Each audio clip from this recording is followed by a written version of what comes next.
Hey, what's up, here? Magic79 here. We are back again today to talk about another Spider-Verse movie. Miles Morales Across the Spider-Verse. Went into this movie with very high expectations. Spider-Man Into the Spider-Verse was one of my favorite movies of the year it came out. It came in front. So definitely going into the sequel, my hopes were extremely high for this movie. And to be completely honest, it definitely passed my expectations and beyond. I couldn't believe how good this movie was. By far, the first thing that comes to mind when I think of this movie is music, from that rock punk music to the R&B to the rap to the hip hop. This movie, when it comes to superheroes, I wish more superhero movies would follow suit in this more cool, comic, collective music style. There was not a track in the entire movie that I was like, nah, that ain't it. This was had some of the best soundtrack that I've heard in a movie all year long, for sure. Definitely the movie takes the center stage for Spider-Gwen as well. If you've ever been a fan of Spider-Gwen in the comics, this absolutely is the movie for you. It really dives deep into her storyline with her father and how she has to give up her secret identity to him to not get caught. And it's just the whole story revolving them two was really great, as she gets forced into the Spider-Verse Authority. I can't think of the name of it, but just the whole Spider-Man police thing in the Spider-Verse was just super cool to see on screen. One of the core foundations of this entire film is the relationship between Miles Morales and Gwen Stacy, and that is right up my alley, because if you watched any of my movie reviews before, you guys know that I am most definitely a hopeless romantic, and I love that teenage first falling in love take, because obviously if you don't know anything about me, you should definitely know that I married my high school sweetheart. We fell in love when we didn't have a penny to our names, nothing to our names, just our personalities and our humor and our romance, and that's it.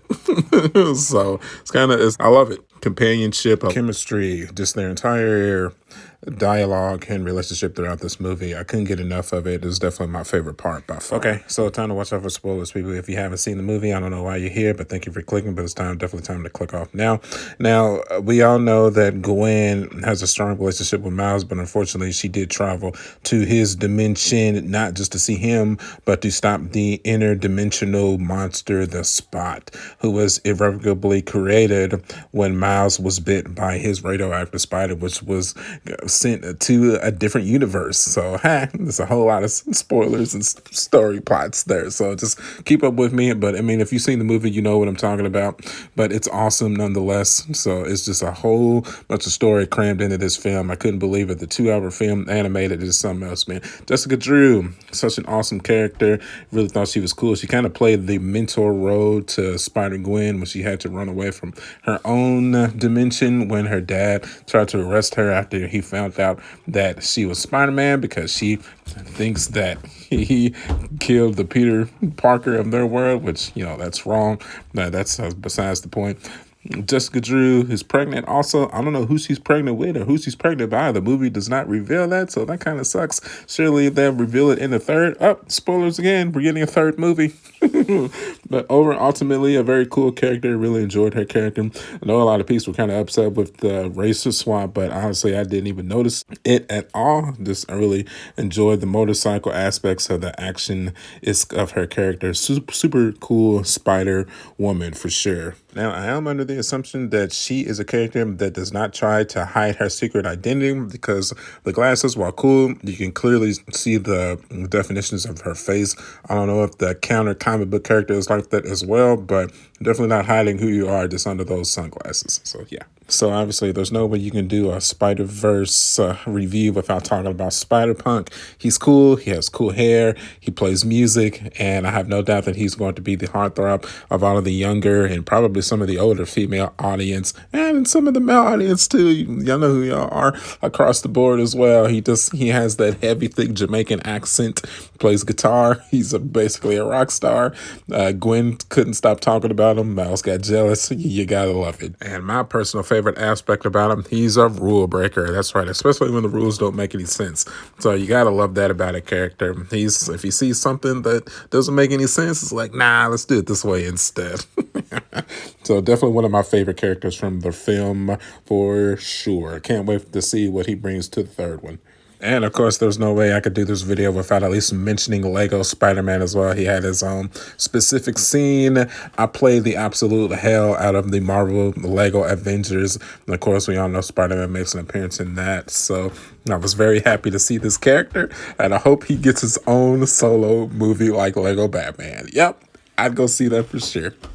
And of course, we also have to mention the cameo appearance from the PlayStation 4 Spider-Man as well. I gotta love that, man. I've spent so much time with this particular Spider-Man and the Miles Morales from this game series. It's not even funny.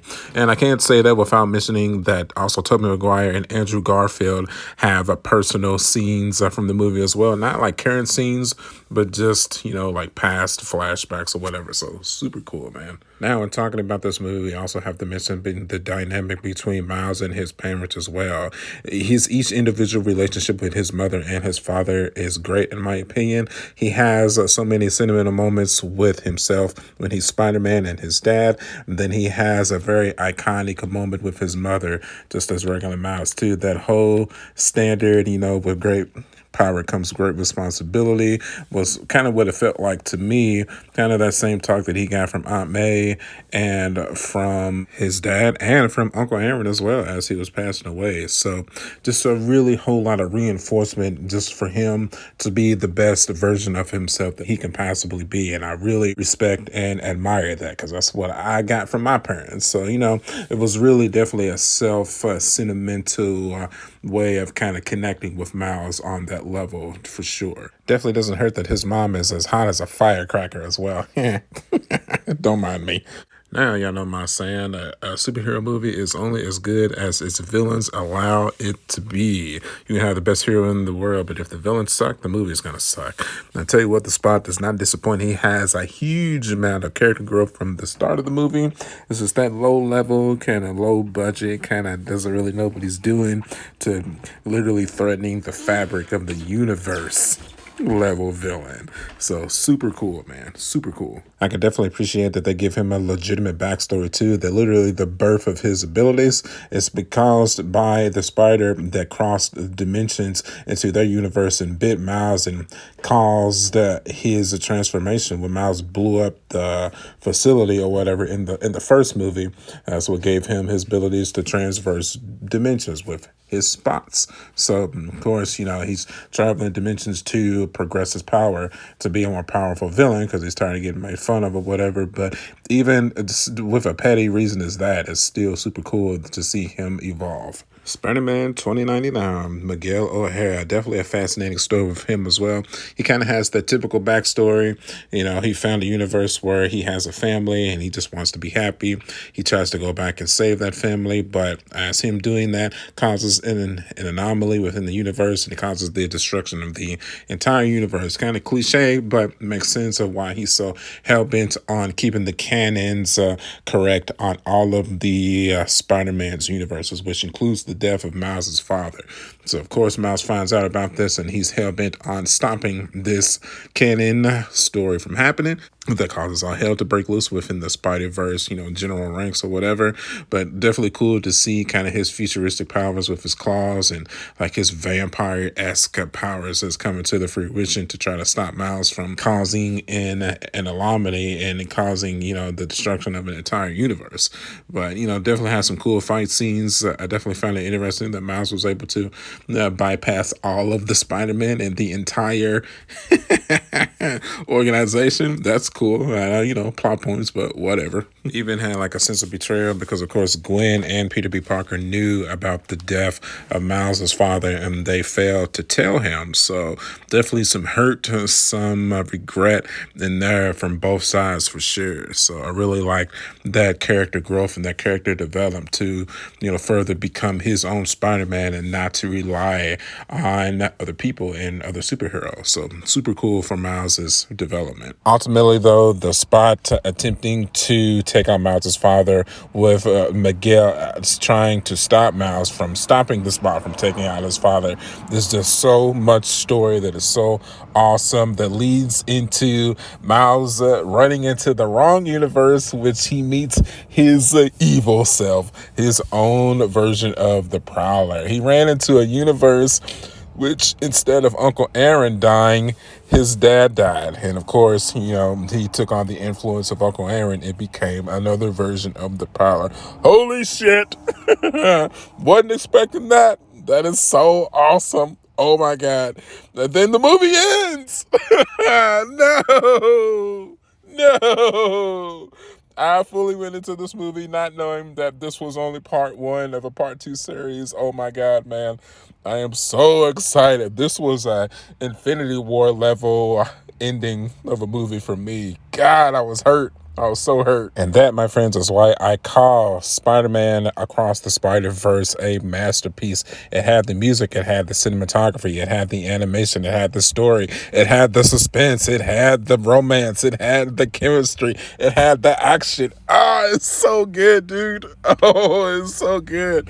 I didn't think anything was gonna top the Mario movie for me this year, but God, this movie was good. Oh, I cannot wait for the third one.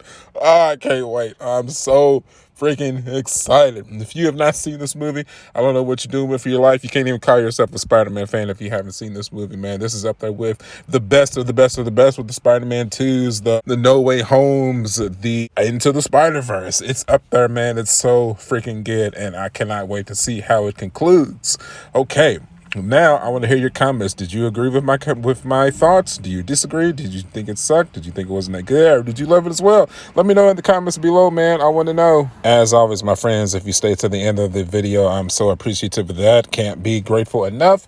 As always, you can follow me at youtube.com/marjack79. I am also on Facebook, Instagram, and TikTok. My friends, Spider-Man is life. Spider-Man has never let me down. You got to love the movies, the toys. I'm thinking about the Marvel Legends. I don't know yet. Maybe we'll see. But as always, my friends, I will see you guys on the next one. Catch you guys later. Bye. Avengers, assemble.